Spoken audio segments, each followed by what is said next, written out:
Baik, Assalamualaikum, salam sejahtera, salam GBN, salam Malaysia dan salam kuasa ketiga. Ya, seperti yang telah saya janjikan semalam, hari ini saya akan ulaskan sedikit berkenaan dengan keretakan di dalam UMNO, ya, berhubung isu pelbagai isu sebenarnya, dan isu yang paling utama ialah keretakan berhubung bila nak adakan pilihan raya. Dan saya pernah dedahkan sebelum ini ada keretakan serius, saya guna perkataan serius, ya, keretakan serius di dalam UMNO. Hari ini saya ingin memaklumkan bahawa bukan lagi keretakan serius, tetapi keretakan ini sudah sampai ke tahap kritikal. Dan keretakan ini bukan hanya di peringkat UMNO Persekutuan, ya, maksudnya bila saya kata UMNO Persekutuan, maksudnya UMNO Pusat lah, tetapi ianya juga telah merebak ke peringkat negeri, ya. Dan kalau kita lihat di Melaka, ya, kita didendangkan dengan pilihan raya negeri Melaka baru-baru ni, kononnya untuk menstabilkan kerajaan negeri Melaka. Selepas UMNO menang, lah ni UMNO Melaka bergolak antara kem Ketua Menteri yang ada sekarang dengan kem Sulaiman Abd Rauf, iaitu ahli Majlis Kepimpinan Tertinggi yang dikatakan ingin juga menjadi Ketua Menteri. Jadi di situ sudah bergolak, ya. Dan di Johor pun ada sedikit, ya, keretakan sana sini, tetapi buat masa ni kita tak nak cerita Johor, kita bertumpu di pusat. Jadi sebelum ini, bagi mereka yang belum menonton ulasan saya berhubung keretakan serius dalam UMNO, anda boleh scroll, pergi ke YouTube Regi J. Ritaudin dan scroll video-video, dan anda akan lihat satu video berhubung dengan topik ini. Jadi hari ini saya nak maklumkan keretakan ini kritikal antara khususnya antara kem Ismail Sabri.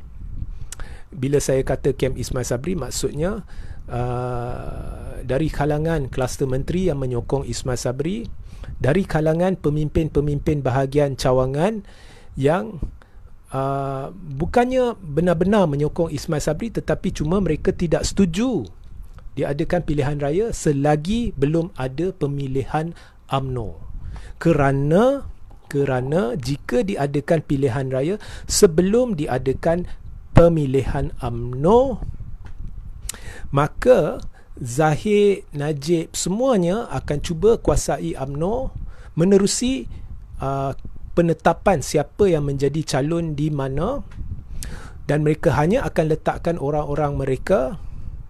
Dan selepas pilihan raya, tampuk kepimpinan UMNO akan kekal dikuasai oleh kluster mahkamah.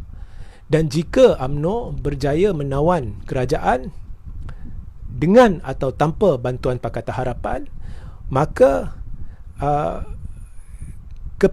tampuk kepimpinan negara juga akan dikuasai oleh kluster mahkamah. Jadi ada pemimpin bahagian cawangan, ada ramai di dalam UMNO tidak ingin perkara ini berlaku, dan ini adalah sebenarnya majoriti di dalam UMNO tidak ingin benda ini berlaku.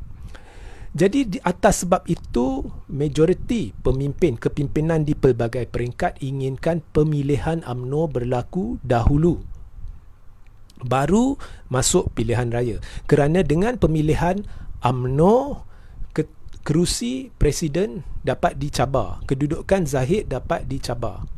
Jadi selagi perkara ini tidak berlaku, walaupun mereka bukannya penyokong tegar Ismail Sabri, tetapi mereka akan duduk di belakang Ismail Sabri, ya, di mana mereka akan beri keyakinan bahawa tidak perlu ada pilihan raya. Jadi itu yang saya maksudkan golongan pemimpin kem Ismail Sabri, termasuk beberapa menteri dalam kluster menteri. Kemudian ada kluster mahkamah. Jadi kem Ismail Sabri versus atau lawan kluster mahkamah, ya. Dan kluster mahkamah ni berbeza dengan kem Ismail Sabri. Mereka ni penyokong tegar kluster mahkamah, tetapi kumpulannya lebih kecil, dalam sekitar 20% dalam UMNO. Jadi pemimpin-pemimpin bahagian cawangan dan sebagainya yang menyokong kluster mahkamah ni, mereka ni adalah minoriti, ya, mereka setuju diadakan pilihan raya awal. Mereka tidak kisah jika kluster mahkamah kekal di tampuk kepimpinan parti, dan mereka tidak kisah jika kluster mahkamah menawan Putrajaya. Okey. So ada dua kumpulan. Kumpulan kluster mahkamah yang minoriti, kumpulan Ismail Sabri yang majoriti, tetapi majoriti hanya disebabkan mereka inginkan pemilihan UMNO dulu. Maka jika dilakukan pemilihan UMNO esok, mereka tidak keberatan lepas itu buat pilihan raya awal pun tak apa. Tapi pemilihan UMNO dulu kerana mereka merasakan selagi kepimpinan Zahid tidak dicabar, okey, selagi Zahid duduk di atas, dia akan catur, kluster mahkamah ni akan catur sebegitu rupa. Semua calon dalam pilihan raya adalah calon-calon yang tukang angguk kluster mahkamah. Dan selepas pilihan raya, mereka tidak ingin situasi di mana Zahid jadi Perdana Menteri ke Najib jadi Perdana Menteri. Mereka tidak inginkan. Atas dasar itu, mereka bersetuju tidak dibubarkan parlimen, dan selagi Ismail Sabri tidak bubarkan parlimen, mereka akan duduk di belakang Ismail Sabri. Jadi secara tidak langsung, selagi pemilihan UMNO tidak diadakan, Ismail Sabri, pengaruh dia dalam UMNO ni tiba-tiba sudah jadi kuat. Percaya atau tidak? Orang yang tak benar-benar menyokong Ismail Sabri, mungkin penyokong Hishamuddin ke, penyokong lain, orang lain ke, tetapi selagi tidak dibuat pemilihan UMNO, mereka akan duduk di belakang Ismail Sabri. Dari sudut itu, dia sudah ada kekuatan tertentu, walaupun dia bukan Presiden UMNO. Dan masalah terbesar sama ada nak adakan pilihan raya ke tidak, pertimbangan utama bukannya rakyat. Pertimbangan utama adalah pertimbangan siapa jadi calon Perdana Menteri. Kerana gerombolan yang ada sekarang ni di dalam UMNO ni yang kini menakluki kerajaannya, sebab ini kerajaan UMNO, pertimbangan utama mereka adalah kuasa dan kedudukan. Jadi untuk Ismail Sabri bersetuju untuk bubar parlimen, beliau perlu diberi keyakinan 100% bahawa dia akan jadi calon Perdana Menteri jika Barisan Nasional menang pilihan raya, atau jika Barisan Nasional berjaya bentuk kerajaan. Sama ada Barisan Nasional menang dengan sendiri tapi amat sukar, ataupun Barisan Nasional membentuk kerajaan bersama Pakatan Harapan, tetapi Ismail Sabri harus dijadikan calon Perdana Menteri. Ya, jika Ismail Sabri diberi keyakinan itu, 100% anda sah jadi calon Perdana Menteri dalam bentuk hitam putih sebagai dasar UMNO, maknanya diputuskan oleh MKT, maka Ismail Sabri akan menurut kata-kata dia dalam PAU. Jangan lupa, pada PAU yang lepas, Ismail Sabri berkata dia tidak akan tunggu sesaat sekalipun sekiranya dia yakin UMNO boleh menang pilihan raya. Maksudnya di dalam PAU secara halus, secara tidak langsung, Ismail Sabri sudah berikrar bahawa dia sanggup melanggari MOU jika perlu, asalkan dia tahu UMNO boleh menang. Dia sanggup bubar parlimen sebelum 31 Julai, iaitu tarikh yang ditetapkan dalam MOU, di mana menurut MOU sepatutnya parlimen tidak boleh dibubar sebelum 31 Julai. Tetapi kalau kita ikut kata-kata Ismail Sabri di dalam PAU, saya tidak akan tunggu sesaat sekalipun jika saya yakin BN boleh menang. Maksudnya dia sanggup melanggari MOU tu. Jadi sebenarnya itu adalah isyarat kepada MKT. Sekarang MKT kena putuskanlah siapa calon Perdana Menteri. Jadi jika ada hitam putih, Ismail Sabri adalah calon Perdana Menteri jika Barisan Nasional membentuk kerajaan, maka kalau kita combine kenyataan Ismail Sabri pada PAU dan kita combine ketetapan MKT secara hitam putih bahawa Ismail Sabri sah calon Perdana Menteri, maka kita sudah boleh nampak bahawa Ismail Sabri akan mengusulkan pembubaran parlimen dalam masa terdekat. Dia tidak keberatan. Jadi pokoknya sama ada dia boleh jadi Perdana Menteri. Tetapi MKT pernah memesyuarat tetapi MKT tidak menetapkan secara hitam putih atau secara pasti bahawa Ismail Sabri akan jadi calon Perdana Menteri. MKT membuat kenyataan pelik bahawa mereka hanya mencadangkan Ismail Sabri dijadikan calon Perdana Menteri. Maknanya MKT belum tetapkan. Ya.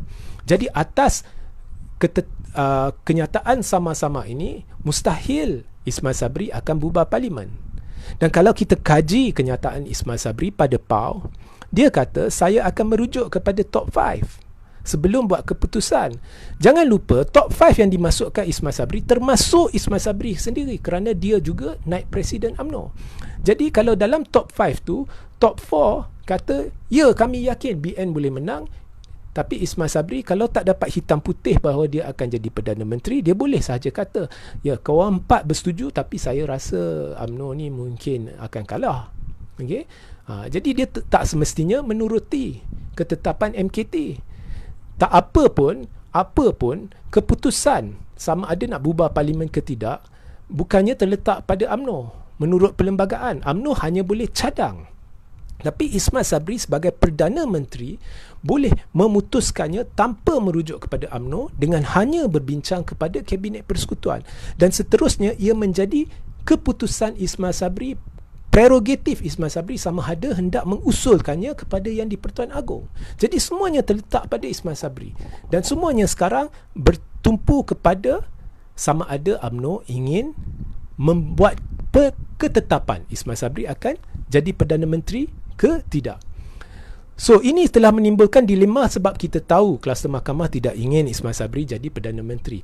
Kalau UMNO, kluster mahkamah yakin terhadap Ismail Sabri, mereka tak payah pening-pening buat nak usul bubar parlimen dan sebagainya. Banyak kerja. Senang je, sekarang UMNO dah pegang kerajaan. Perdana Menteri adalah Perdana Menteri UMNO. Senang je. Mereka sokong Ismail Sabri 100%. Mereka sokong pelanjutan MOU atau perjanjian baru dengan Pakatan Harapan untuk memperkukuhkan kedudukan Ismail Sabri, supaya Ismail Sabri nanti terhutang budi dengan kluster mahkamah.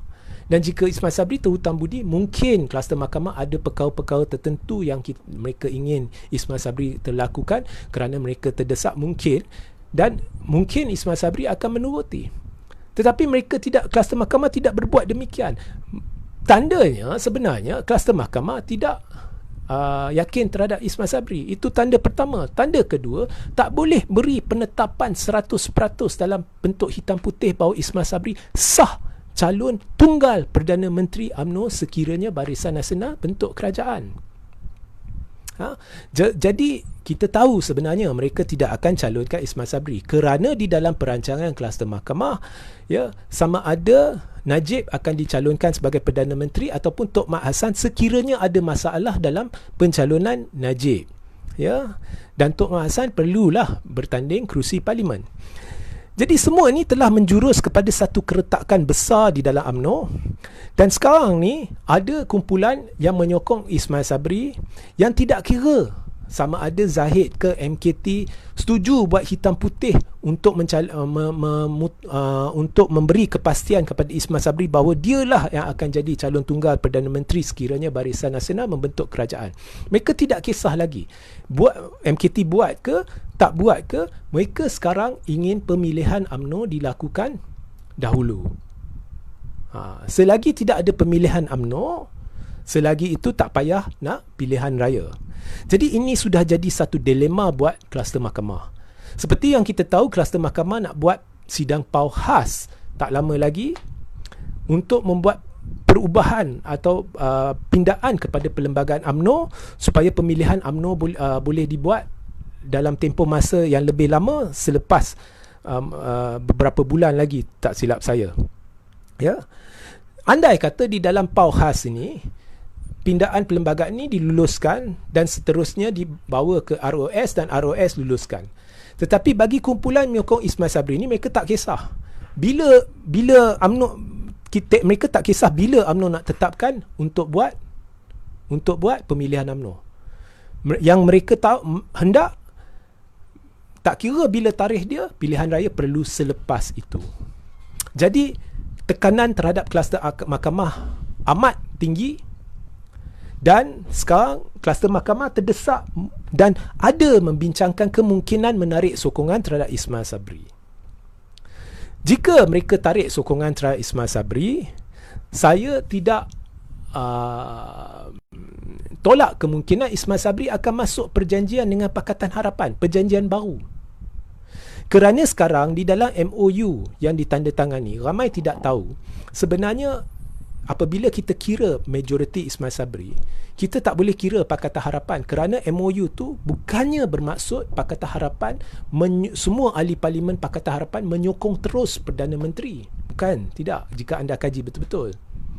Jadi sekarang Ismail Sabri boleh je masuk perjanjian dengan Pakatan Harapan supaya MOU tu sama ada dipinda atau dibuat perjanjian baru supaya Pakatan Harapan menyokong terus Ismail Sabri. Ya, sebagai balasan, Ismail Sabri boleh merombak kabinet dan boleh membuat lantikan-lantikan pihak tertentu dari Pakatan Harapan ke dalam kabinet dan tolak keluar mereka yang menyokong kluster mahkamah. Dan juga boleh melantik Anwar Ibrahim sebagai mengusulkan pelantikan Anwar Ibrahim sebagai timbalan Perdana Menteri. Saya tidak tolak kemungkinan itu, asalkan buat pilihan raya selepas pemilihan UMNO atau tunggu terus sehingga penggal penuh parlimen habis. Okey. Dan ingat ya, MOU tu MKT UMNO, kluster mahkamah sedang menipu anda. Kononnya MOU tu berakhir pada 31 Julai. Sebenarnya bukan berakhir pada 31 Julai. 31 Julai hanyalah tarikh yang ditetapkan di mana pembubaran parlimen tidak boleh dilakukan sebelum itu. Ya, tetapi selepas 31 Julai, jika parlimen masih tidak dibubarkan, MOU tu masih hidup. Ya. Jadi Ismail Sabri pandai.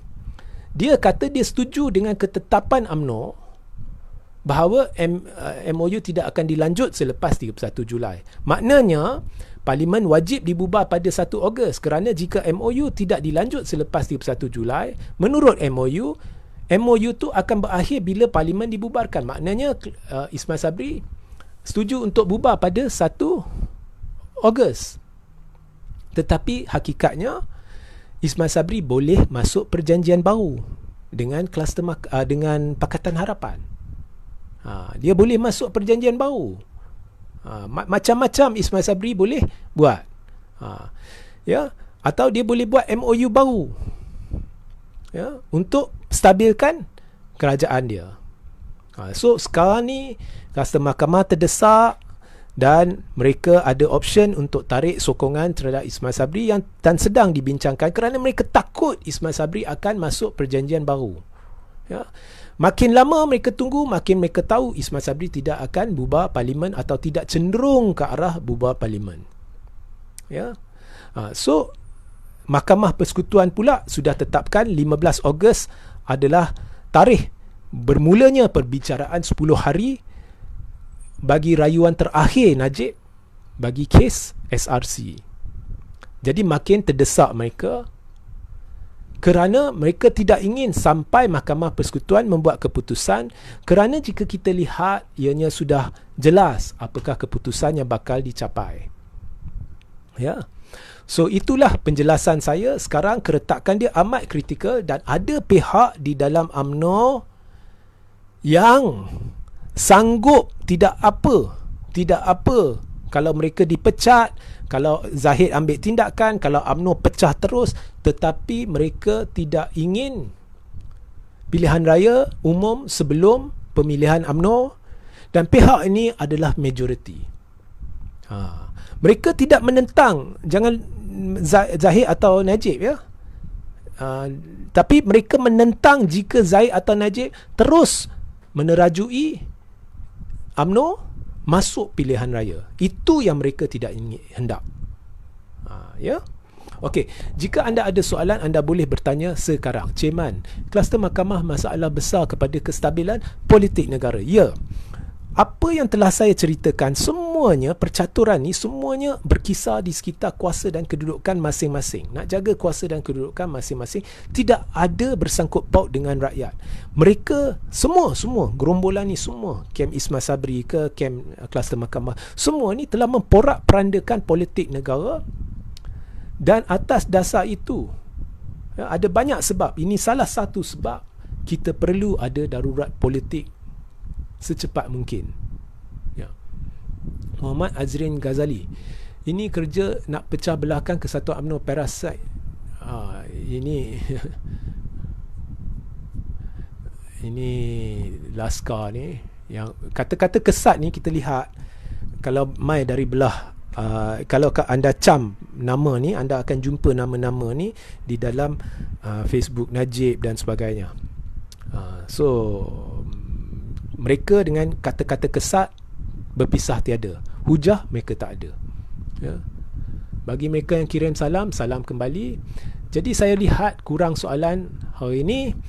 Jadi jika tidak ada soalan, saya akhiri live dulu. Pastikan anda rujuk link berkaitan di ruang tajuk. Dan satu saya nak pesan kepada media. Saya ada terbaca satu kenyataan yang dibuat oleh Datuk Tun Mahathir Mohamad berhubung dengan mata wang. Ia adalah satu kenyataan yang cukup bagus, cukup baik, cukup bernas, dan ianya merujuk kepada penetapan nilai mata wang dan jaminan kerajaan. Jadi jika anda teliti kenyataan Mahathir, dia sebenarnya tidak memberitahu bahawa kerajaan harus wajib tetapkan nilai mata wang dan jamin.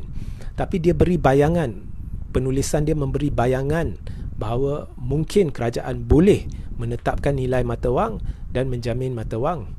Dan Mahathir juga dalam penulisan dia tidak menetapkan nilai mata wang, nilai yang perlu ditetapkan bagi mata wang. Dia cuma beri bayangan kerajaan mungkin boleh menetapkan nilai mata wang. Tetapi saya lihat tajuk berita seperti di FMT mengatakan Mahathir cadang nilai mata wang ditetapkan pada RM3.8. Itu sebenarnya palsu, tidak tepat. Mahathir, kalau anda baca, dia sebenarnya bukannya mencadang secara terus. Dia cuma bercerita berkenaan dengan pengalaman lepas bila berlaku krisis pada tahun 1997-98, dan dia tidak pernah cadang tetapkan pada 3.8, kerana pada masa ni jika anda lihat nilai ringgit sekarang, 3.8 tu nilai yang bukan realistik untuk ditetapkan. Jadi jangan buat tajuk-tajuk yang tidak menepati apa yang dikatakan oleh Tun. So itu sahaja komen saya. Ya betul, jangan layan geng UMNO ni. Ya betul Khalifah, terima kasih. So sehingga kita berjumpa di lain masa. Assalamualaikum, salam sejahtera, salam GBN, salam Malaysia dan salam kuasa ketiga.